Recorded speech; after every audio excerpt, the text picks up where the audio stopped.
7. Barrett outside the switch. Doncic goes all out. Great step. And then he hammers it home. Broke his ankles.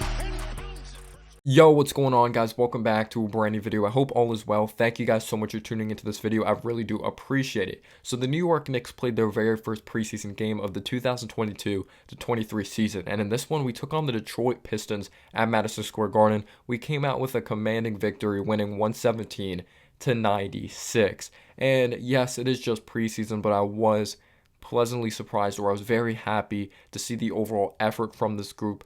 I was happy to see the overall communication. It looked like we had good chemistry and good execution on the offense side of the basketball and good execution on the defense side of the basketball. It just seemed like everyone was hounding. It looked like everyone was just constantly involved in the action. And Isaiah Hartenstein, I'm going to be getting into him. I absolutely love him. And I think New York Knicks fans, he's going to be an absolute fan favorite. So we treated this game like a regular season game, which is expected when you have Tom Thibodeau as the head coach. You're going to be playing extremely hard. He's going to make sure these guys have good working habits. And it definitely looked like that. So we look like an organized group on offense. Yes, again, it is just preseason. We have to see what happens in regular season. You could say this is kind of just a rehearsal for the regular season, even though I don't think these rotations are locked in stone, or they're going to end up being this way or anything like that, because we saw Jalen Harris check in this game. Fron Hunt didn't play until the very end of the game, and obviously it was a blowout, and you have Quentin Grimes, who's in a walking boot. You saw Reddish get an opportunity, but if you did not know, Reddish played in the first half, knocked down a three, then the rest of his shots were pretty short, didn't score after that. I thought he did a pretty good job hounding defensively, but the reason he did not play in the second half is because he left the game with a sprained ankle, and that has been the Achilles heel of his NBA career. He's not been able to stay healthy, and you're not going to be able to carve out a role or get a true opportunity if you're not able to stay healthy throughout your career. He's had a very unlucky career. He was very talented out of high school. So I just send prayers out to Cam Reddish, and I hope he has a speedy recovery. And I wish him the best of luck, because it's a contract year. And then you also take a look at,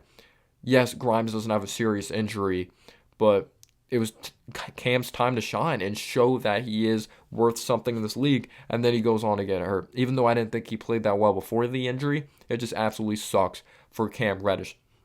So starting off with Julius Randle. Julius Randle played better in the second half. I thought he looked a little more under control, and he settled a little less. And even though there was moments that he did settle, but you could say they were a little better of quality shots. He knocked down 2 threes in a row when it came to the second half, because the first half, you look at the stats, he had an efficient basketball game. His numbers looked good. He did a decent job distributing the basketball. He didn't turn the ball over a lot. I thought he did a decent job on the boards. He was able to score points, but there was a couple moments that still kind of pissed you off as a New York Knicks fan. Like one moment he had Jaden Ivey on him. He made the shot, but it's like, why are you settling for a turnaround jumper in that situation? I'm not trying to nitpick, but it's just like some frustrating situations. And one time he settled for a jumper kind of early in the shot clock, or we could have got a better quality shot. Sorry, I hit my mic there. And he settled for a jumper, absolute brick from mid-range territory. So there's still those moments that it's like, why are you over-dribbling? Maybe he's going to eventually adjust to it. Maybe he won't. We'll see what goes on to happen.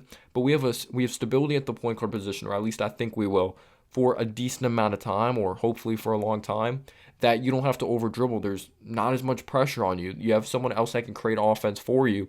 But in the second half, I thought he looked better. I liked the effort on defense. But it just comes down to just taking the right shots and not always settling. But I thought Randle had a solid game. I thought he played better in the second half.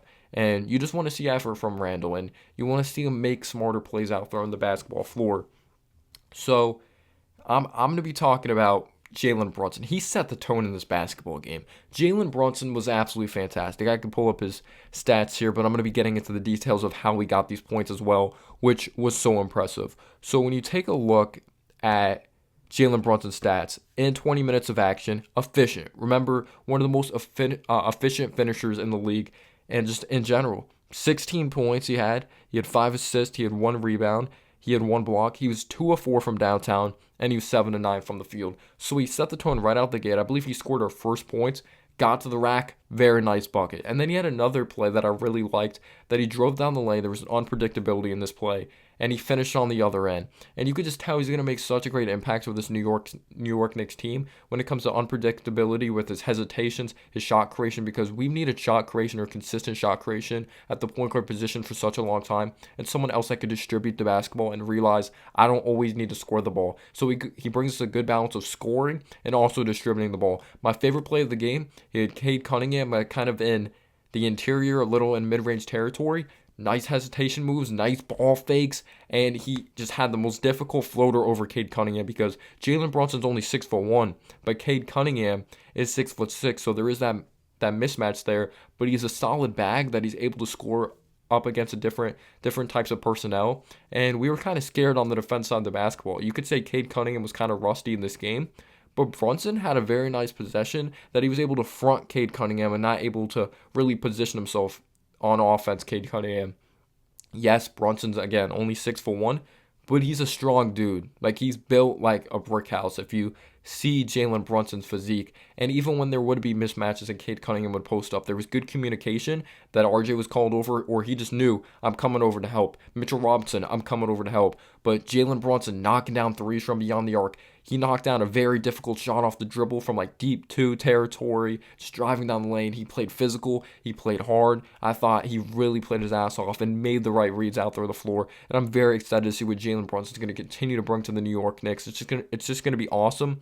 to see stability at point guard. I know it's just preseason, but you could just see the impact he's going to bring to the table, and I absolutely love it for New York Knicks fans. Next up, I'm going to be talking about Mitchell Robinson. So Mitchell Robinson ended up with 3 blocks in this game. I did think he had a couple stupid fouls. One specifically, I believe they called it on him because I was commentating this game. Shout out to the ones that tuned in. He was the closest to this play, so I apologize if this foul was not on him. But you have Killian Hayes, who is 6'5", I believe. He's around that territory, 6'4", 6'5". Mitchell Robinson's 7 foot, and he even brought up, like with Monica McNutt, he wants to be more disciplined, play straight hands up fundamental defense. And he doesn't play straight hands up fundamental defense in this situation. He's jumping to try to block Killian Hayes, who's a shorter guy. You have the wingspan, you have the height, and he allows Killian Hayes to make the bucket and one. So he had a couple stupid fouls. I'm not going to kill him in the rebound department because Julius Randle finished with 6 boards. Mitchell Robinson finished with 4 boards. So actually, he only played 18 minutes though, Mitchell Robinson, but maybe you'd like to see him still do a better job boxing out and not always utilize his athleticism. But there was a nice play between Fournier and Robinson. Fournier did a good job working around the screen, finding Mitchell Robinson, rolling to the basket, and he went on to throw down. I thought he played okay. He didn't have some massive sample size or anything like that.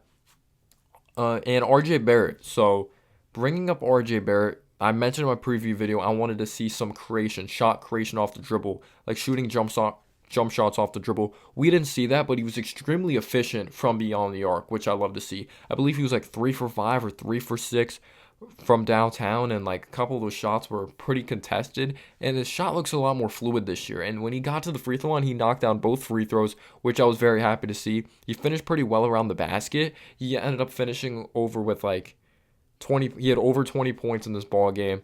There was a couple plays I didn't like. I don't try to nitpick players. This is just based off of what I see. Like RJ Barrett's a New York Knick. I want him to be very good this season. I'm wishing him the best. He tried to draw a foul in a certain situation that I was like, there's still moments that it's like you don't always have to look to drive to the basket and finish, or it doesn't always have to be your first instinct to go and score when drive to the basket. There's other options that you could distribute the basketball, and he kind of forced the shot trying to draw a foul, and then he had this awkward floater in this one situation. But one play I absolutely loved is his adjustment in the air using his athleticism, as he blew by someone, and it looked like he was in this awkward situation in the air, and then he finished like with the scoop layup. He had one play defensively that was fantastic. I thought a lot of players, or most of our players, played very good defensively, just hounding, communicating, helping. We play like an unselfish basketball group, which I really did like. You're expecting your team to be good defensively anyway with Tom Thibodeau, even if you have a shorter guy of Jalen Brunson. Thibodeau's doing a pretty good job disguising that. RJ stripped Cade Cunningham on this one play. It seemed like from the blind side. In transition, alley-oop to Obi Toppin. I love that play personally, but RJ shot the ball good, He had some nice drives going to the basket. Can't really say much bad about RJ Barrett. You look at his stat line, in 23 minutes, he was efficient as well. 8 of 14 from the field, 3 of 5 from 3, 2 of 2 from the free throw line. Rebounded the ball pretty well, 5 rebounds. He finished with 2 assists. He had 1 steal. He had 1 block as well. Finished with 21 points in this basketball game. Evan Fournier, I'm not really going to touch base on much. He actually had some solid defensive possessions then. Or I could talk about RJ, like, when it comes to defense a couple times. I can't really blame him in this department. Jaden Ivey's just crazy fast. There was a possession, like, Ivey just blew right past RJ Barrett. It's like, okay, that was bad defense. But then at the same time, this dude just has, like, generational speed. I'm not trying to give him a pass, but it was just an unbelievable play by Jaden Ivey. He was able to get to the basket. But Evan Fournier, I got to give credit to Randle for this one play that he set Fournier up. He didn't make the shot. Again, there was a couple bad shots by Julius Randle in this game. But there was a moment that Randle would have settled for this 3 last season. Again, this is just preseason. But he made the extra pass, which I love to see. It was like, it could have been a pretty good shot for Randle. I wouldn't have been mad if he took it. But he gave it up to Fournier, missed the 3. But he played 18 minutes. He had some decent possessions defensively, then not so great possessions defensively. Finished with 5 points, knocked down a 3 in this one. He had a block. He had a steal, 2 assists. It just seemed like everyone had a block and a steal in this game. But you guys are probably wondering, like, how did this become a blowout when you're really taking a look at things? So this game was decently close, you could say, like, kind of a little bit through the first quarter. I believe it was the end of the first quarter or the beginning of the second quarter. It was still the beginning of the game. It seemed like when Miles McBride checked in the game, it was like a totally different story. Miles McBride was just a beast defensively. He finished with 5 steals in this game, and at one point in 8 minutes, he had like 3 steals. As soon as he checked in the game, forces like a shot clock violation or comes up with a steal. And then another play, he's only 6'1", but he plays big out there on the floor. Huge rebound, good heads-up play, throws that to Obi Toppin, windmill dunk, throws it down. Then he reads the passing lane, layup. Like, steal leading to offense, and then he had another steal at the end of the game. Like, he was just a beast on the defense side of the basketball. You did see moments when he drove down the lane, he left a floater really short, he was short on 2 open threes. It just comes down to the shot creation and creating offense for himself and executing. He's someone that's probably going to play off the ball, and, like, I'm not expecting, like, maybe McBride does get minutes, but, like I said in my preview video, I'm not expecting these to be the locks rotations, especially with, like, Sims was out as well, if you're wondering, due to a groin injury. Svi Mikhailuk was out due to a groin injury. We probably would have saw some Sims at the end of this game because we saw Jalen Harris out there. As well, Jalen Harris didn't look that good, but he's better than me, obviously, at the end of the day. Trevor Keels played at the very end. He had a turnover. He had a bad 3 he went on to miss. So I ran out of storage because I was talking so much, but I wanted to talk about Isaiah Hartenstein, the backup center for the New York Knicks, and he's going to be a fan favorite for the New York Knicks. Like, this dude's constantly moving. He's constantly hustling, just like McBride. You have McBride who's constantly moving. Then you have Hartenstein that's constantly moving. Obi's constantly moving. So there's going to be so much movement with Obi Toppin and Isaiah Hartenstein in that second unit. And I looked up if Hartenstein has a nickname. Harten Dimes. I love that nickname. I freaking love that nickname. Apparently he got it when he was with the Houston Rockets. So I hope there's a lot of movement when it comes to that second unit. But when it came to just constantly moving, trying to save the ball from out of bounds. He dove on the floor, which I freaking loved. So many Knicks fans are going to be reminded of the 90s Knicks when it comes to that hustle.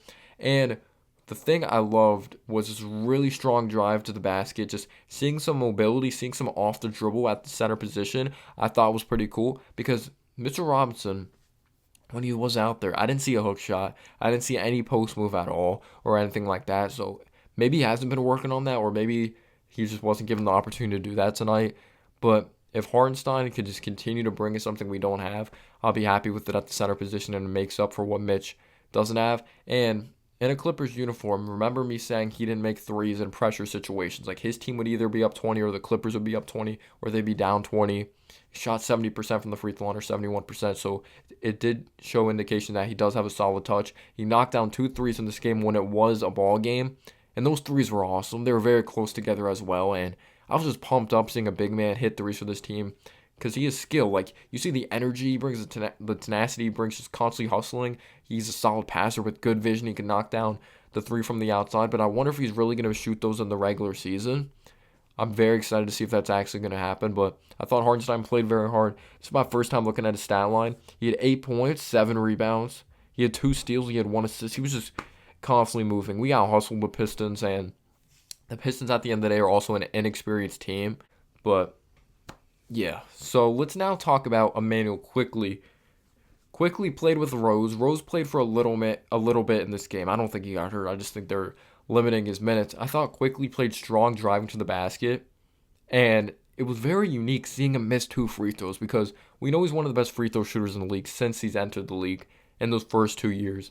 But Quick, I didn't think played that bad. I thought he did a solid job driving to the basket. He's going to have moments that he makes good reads. He's going to have moments he makes not so great reads. I thought he read the passing lanes very well. It just seemed like everyone had active hands in this game, and everyone was just like juiced up with something on defense. They just played with a purpose, which I loved. Quickly made an awesome deep 3 in the second half. It's just awesome when he makes those momentum-changing types of plays. And I could also bring up Faron Hunt played at the very end. It was weird seeing Jalen Harris play before Faron Hunt because Hunt's been on this roster longer. So that was kind of weird to see, I guess you could say, if you're really diving into this whole thing here. Obi did a good job running the floor, and we know his ability to leak out. He had a nice drive in the first quarter. He drove down the lane. You drove by Bogdanovich, and then he threw it down. Outside of him leaking out and driving down the lane, utilizing his athleticism, his 3-ball didn't look good. I'm not going to overreact to one preseason game, but then at the same time, we shouldn't overreact to such a small sample size of him thriving from beyond the arc last year. Because, I don't know, you just need to see more. And it's very tough to read Obi. Obi got, a decent amount of minutes, though he got 22 minutes, but he was 0-4 from downtown. He had one really bad missed 3-pointer. One, from the corner, when he airballs he airballed that 3-pointer a lot his rookie year. And then you take a look at one shot. It was, tons of time on the shot clock. Maybe it was just because we're up by a lot. It was kind of, just trying to gain some confidence. He shot a very contested, deep 3, but his shot didn't look that great from beyond the arc. He finished with 8 points in this one, 3 assists, 6 rebounds. He played with tons of energy. He rebounded the ball well. He made solid reads out there on the basketball floor. But it was just nothing really fantastic to write home about. But Cade Cunningham was rusty in this game. If you look at the Pistons, positive for the Pistons coming off the bench, Jalen Duren had 14 rebounds. So I thought he played with tons of energy. His ways to go if you're a Pistons fan watching this video. But yeah, it seemed like since McBride checking the game, the energy and the momentum shifted, even though I thought the Knicks just completely owned this game by the amount of shots we took, forcing turnovers and capitalizing off those turnovers. We were very efficient when it came to that second quarter. I believe we started off shooting 8 of 8 from the field. Thought the Knicks played a good game. It's just preseason, but I love the energy we played with. I love the tenacity we played with. Let me know down below your thoughts on this game. I loved RJ's aggressiveness, driving down the lane. Just if he could improve from the free throw line, like he said, remember I don't know if you saw in his interview, I forgot who it was with, but he said, I'll make my free throws this year, and I hope to see that. So thank you guys so much for tuning in. I really do appreciate your support. You guys are absolutely amazing. Peace out, you all.